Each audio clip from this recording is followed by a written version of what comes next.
ये जो दरवाजा है, मैं इस दरवाजे से बाहर नहीं निकलती होती थी क्योंकि वो कहता था कि बाहर उसकी नजर पड़ गई, उसकी नजर पड़ गई। जो जेवर मैं लेके आई थी वो भी इस शख्स ने बेच दिया। मैं गाड़ी लेके आई थी, वो गाड़ी भी इसने बेच दी। खलील रहमान कमर कहते हैं कि किसी को अपने जिस्म की मैल उतार के दिखाना आसान नहीं है। आज मैं इतनी बेबस हूँ कि मुझे अपना आप एक्सपोज करके दुनिया को दिखाना पड़ रहा है कि जी ये देख ले मेरे साथ क्या हो रहा है, और कोई नहीं सुन रहा मेरी। मैं अकेली होती, 3 बच्चों की माँ ना होती तो शायद मैं ये जंग लड़ती भी ना। मैं सरसत का छोड़ के देती हर चीज को, हो सकता है मुझे कत्ल करवा दें। फरहान अंजुम वल्द अंजुम अहमद इछरा के रिहायशी और वहीं पर सुनियारे भी। ये ऐसी शख्सियत का नाम है जो पुलिस, कानून, इंसाफ, तंजीमें, इदारे सब खरीद चुके हैं। और ये मैं बातें नहीं कर रहा, ये रियलिटी है। उनकी अपनी सगी बीवी मेरे साथ इस वक्त बैठ के रो रही हैं।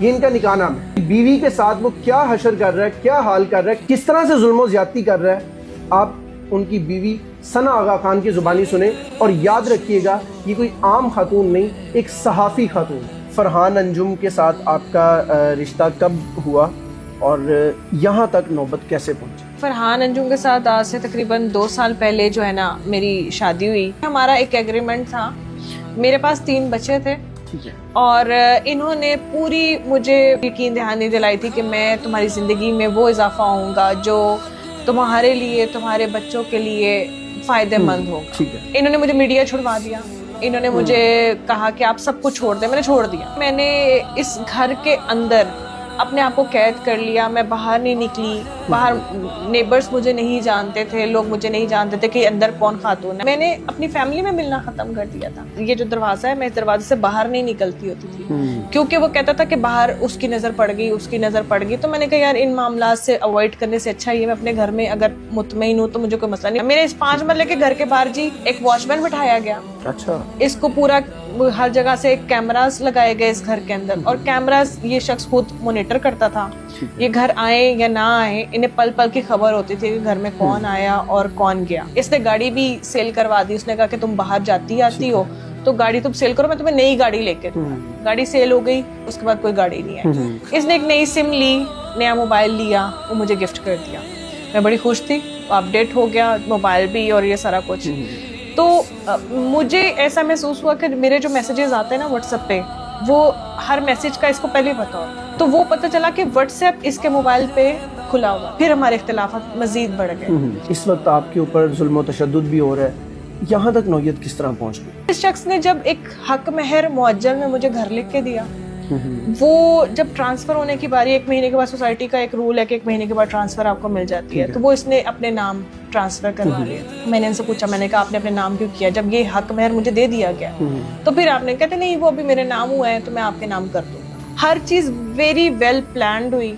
इन्होंने एक स्टाम्प किया, स्टाम्प में इन्होंने बैंक का जिक्र किया। उसने कहा कि मेरे वालिद साहब अगर ये निकाहनामा में देख लेंगे ना तो वो बहुत बुरा मनाएंगे, हो सकता है मुझे कत्ल करवा दें मेरे वालिद साहब। तो आप ना इस तरह एक स्टैम्प जो है ना वो लिखें जिसमें ये मेंशन करे कि ये बैंक के थ्रू मैंने लिया है, क्योंकि अगर मैं इकट्ठे पैसे बता दूंगा तो वो कहेंगे कहाँ से आए और ये वो। मैंने तो अंदर से जेवर जुवर बेच के पता नहीं जो भी इसने करना होता है वो करना था। मुझे उस वक्त तो समझ नहीं, ऑब्वियसली उस टाइम हम लोग तो बड़े खुश थे कि भाई जी ठीक है जी, एक बंदा ऐसे है जो इस कंडीशन से आपको लेके जा रहा है कि जिसमें आप समझ रहे हो कि आपको एक लाइफ मिल रही है, एक ऐसी लाइफ मिल रही है जिसमें आप सुकून ही सुकून होगा। वो लोगों को लेके आता रहा घर दिखाने के लिए। मैंने कहा ये लोग क्यों आ रहे हैं, ये घर क्यों बिक रहा है?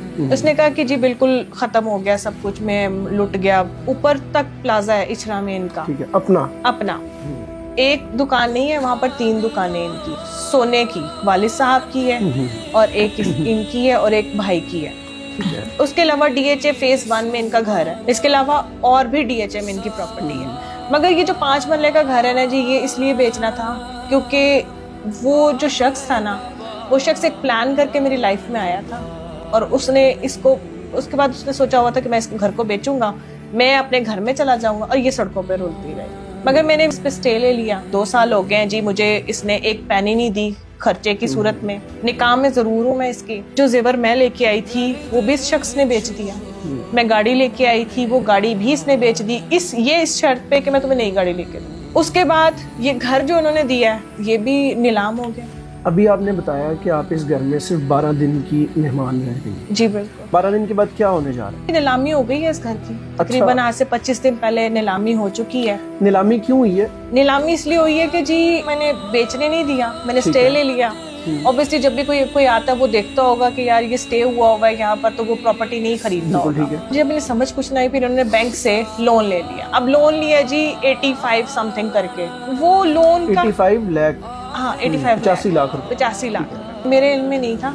अलबत्ता एक 25 दिन पहले यहाँ पर सारे वकला वगैरह इकट्ठे हुए, मेरे कैमरास लगे हुए, मुझे बाहर हलचल सी महसूस हुई। पता चला जी बैंक का बैलफ है और ये नीलामी कर रहे हैं बाहर। अच्छा। मैंने उनसे निकल के पूछा, मैंने कहा कि मैं नीलामी किस चक्कर की हो रही है, किस चीज की नीलामी हो रही है? कहती आपका घर है जो, इस घर को फरहान अंजुम ने हमें दे दिया, हमें पेपर दे दिए कि आप इसके साथ जो मर्जी करें, तो ये नीलामी हो रही है। तो मैंने उसमें बड़ी कोशिश की कि मैं इसको यहाँ पर रोक सकूं, मगर क्योंकि वो सोच के आए हुए थे आज नीलामी करनी, मैंने उन्हें दिखाया भी, मैंने स्टे लिया हुआ, ये मेरे हक महर में है, ये सर। तो कहते बैंक किसी चीज़ को। आप अपने बच्चों के साथ रिहाइश पजीर थी यहाँ पे, तो पुलिस को कांटेक्ट नहीं किया? मैंने 15 पे कॉल की, उन्होंने कहा कि जी ये बैंक का मामला है। बैंक वालों ने अपना काम किया, नीलामी हुई, 3 लोग नीलामी में ऐड थे जो कि शायद एक प्लान्डली ऐड थे। मैंने उनको कहा कि मैंने भी ऐड होना, उन्होंने मुझे ऐड नहीं किया। यानी आपको नीलामी में भी ऐड नहीं होने? नीलामी में भी ऐड नहीं होने दिया। उन्होंने कहा कोई पेपर है तो दिखाओ, मैंने कहा स्टे का पेपर है। स्टे का पेपर उन्होंने कहा हम नहीं मानते। मैंने 15 पे कॉल करके मैंने इनको कहा था कि ये बंदा छुरी लेके घर में एंटर हुआ है, इसने मुझे मारने की कोशिश की है, मेरे बच्चों को डराया धमकाया इसने। तो मैंने कहा कि आप लोग कुछ करें, कोई FIR नहीं। वो छुरी लगा के वो मार जाता तो फिर शायद कोई वकुआ बन जाता। इस सारे मामले में ये मैं बैंडेज देख रहा हूँ, हाथ पे आपके जख्म है, ये क्यों हुआ? मेरी कोई आवाज़ नहीं सुन रहा था। प्रेस कॉन्फ्रेंस का टाइम 4 बजे था। मैं उधर से निकली हूँ, कोर्ट से निकल के मैंने पेपर कलेक्ट करे थे बैंकिंग कोर्ट से। बाहर रास्ते में 2 लड़कों ने मेरी गाड़ी रोकी है, गाड़ी अभी रोकी, मैं उनको भी बोल ही रही थी, मीनवाइल मेरे गाड़ी के जो दरवाजे ना उसको किसी ने हाथ मार कर झटके के साथ खोला है। उन्होंने मुझे घसीट के यहाँ से मुझे निकालने की कोशिश की है, और ख़ास तौर पे बड़ा मीडिया कर दी है ना। मतलब जो चीज़ें शायद उसके जहन में ये था कि मैं इसको यहाँ से फिलहाल प्रेस कॉन्फ्रेंस तक ना पहुँचने दूँ, या जो भी मामला था। जब मैं नहीं हुई तो फिर उसके हाथ में शायद चाबियाँ थी या क्या चीज़ थी, जो कुछ भी उसने यहाँ पे मारा है मुझे, और ये सारा, और यहाँ से पीछे से मेरी शर्ट फटी हुई थी सारे, मेरा बाजू अभी तक फ्रीज है, ये मूव नहीं कर रहा सही तरीके से। तो इस पर पुलिस ने कोई एक्शन लिया? ये जी पहली FIR थी जो मेरी ऑन द स्पॉट होगी, जिसमें मुझे बार बार थाने कचहरियाँ नहीं करनी पड़ी या जो भी हुआ, ये फौरन उसी दिन ये FIR होगी। तो उस पर कोई रिस्पांस भी आया कि सिर्फ FIR है? नहीं जी, उसके बाद अभी तक तो इन्वेस्टिगेशन, उसके बाद फिर अगले लम्हे पता चला जी उनका फिर बेल हो गई है। तो अब आगे अल्लाह बेहतर जानता है जी क्या होगा। असल में शायद उसमें मसला ये हुआ है कि अब मैंने मीडिया में इसको एक्सपोज कर दिया। देखिए, जब एक बंदे की सुनवाई नहीं होगी, ये आसान नहीं है। ये खलील रहमान कमर कहते हैं कि किसी को अपने जिस्म की मैल उतार के दिखाना आसान नहीं है। ये आसान नहीं है। मैं आज जो बोल रही हूँ, मुझे पता है, मेरे अपने रिलेटिव्स, मुझे 10 कॉल्स आ रहे हैं कि सना क्या कर रही हो, सना क्या करे, सना बेबस है। आज मैं इतनी बेबस हूँ कि मुझे अपना आप एक्सपोज करके दुनिया को दिखाना पड़ रहा है कि जी ये देख ले मेरे साथ क्या हो रहा है, और कोई नहीं सुन रहा मेरी। अभी ऑफ द कैमरा बच्चे आपको देख रहे हैं कि हमारी वालदा इस तरह से बोल रही हैं, कोई सुनाई नहीं, कोई नहीं सुन। देखिए जी, ये जंग मेरी, शायद अगर मेरे अकेले पे ये वक्त होता ना, मैं अकेली होती, एक 3 बच्चों की माँ ना होती, तो शायद मैं ये जंग लड़ती भी ना। मैं सरसत का छोड़ के देती हर चीज़ को, क्योंकि देखिए जब एक औरत माँ बन जाती है ना, तो उसके लिए चीज़ें इतनी मुश्किल हो जाती हैं कि मैं अब ये हड्डी ना निगल सकती हूँ, ना ये मैं उगल सकती हूँ। मैं इस घर से, ये 5 मरले का घर है, शायद ये वर्थ भी नहीं रखता होगा, इसकी कोई मेरे नज़दीक कोई वर्थ नहीं है, मगर अगर देखा जाए तो ये साहिबाना उन 3 बच्चों का, जिनको ये बेआसरा करने के लिए, इसके अपने भी बच्चे हैं फरहान के, और ये माशाल्लाह एक कनाल में इनका घर है और वहाँ पर रह रहे हैं बच्चे, इनके सेटल्ड हैं।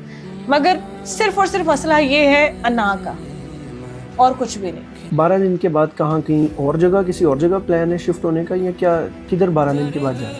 देखिए जी, मैंने सोचा तो ये है कि मैं फरहान अंजुम का जो जहाँ इनके वालिद साहब और वो इनकी फैमिली रहती है, वहाँ चली जाऊँगी, क्योंकि देखिए मेरे शौहर हैं, और वो मेरे ससुर हैं। यानी बेसिकली आपकी जंग इस घर की नहीं है, एक छत की है जिसमें आपके बच्चे रह सकें। ये इस घर की जंग नहीं है, ये उस शेल्टर की जंग है जिसमें मेरे बच्चे महफूज हैं। मैं अगर हाँ फरहान मुझे तलाक दे दे मैं चली जाऊंगी। अगर अपने निकाह में रख के 2 साल उस बंदे ने ये नहीं पूछा कि तुम कहाँ जी रही हो, कहाँ मर रही हो, सिर्फ कंसर्न उसका घर के साथ ही है, तो ये ज्यादती है, ये जुल्म है। और इस जुल्म की इंतहा ये है कि मैं जिन इदारों के पास जहाँ तक हो सके मैं गई हूँ उनके पास, मैं जहाँ तक उनको बता सकी कि मैं यार मेरे साथ ये हो रहा है, ये हो रहा है, आवाज़ सुनने को कोई तैयार ही नहीं। यहाँ पर आपकी सीएम खातून हो, यहाँ पर आपकी खवातीन की जितनी मर्जी तंजीमें एक्टिव हो, यहाँ पर आप खवातीन को रेड लाइन कह लें,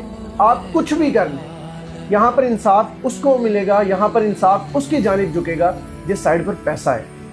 सना आगा खान जैसी हज़ारों खवातीन ऐसे ही मार्केट में, ऐसे ही फील्ड में रुलती रही इंसाफ के लिए, कोई परवाह नहीं।